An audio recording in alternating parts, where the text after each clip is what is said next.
खा के पियो या पी के खाओ असा हा ज्यूस मी आज बनवणार आहे.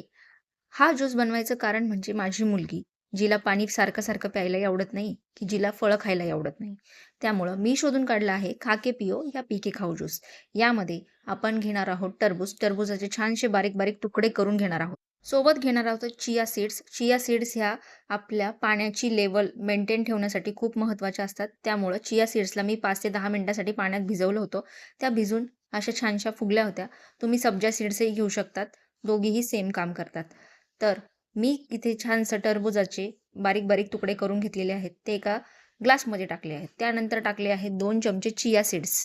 इथे धन्वी तुम्हाला सांगते स्माईल करा आणि एक लाईक करा आणि चॅनलला सबस्क्राईबसुद्धा करा. तर त्यानंतर टाकले आहेत चिया सीड्सचे 2 चमचे. त्यानंतर आपण टाकणार आहोत कोकम सरबत. कोकम सरबत उन्हाळ्यात पिल्यामुळे आपल्या शरीरातली उष्णता ही कमी होत असते. त्यामुळे ह्या ज्यूसमध्ये मी टाकलं आहे कोकम सरबत. कोकम सरबतानंतर मी टाकले आहे बर्फाचे तुकडे आणि शेवटचा घटक तो म्हणजे टाकणार आहे नारळ पाणी.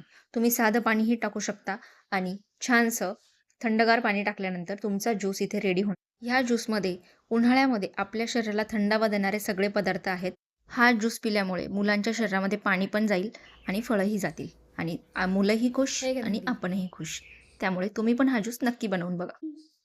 खा के पियो या पी के खाओ ज्यूस. बघ ट्राय करून.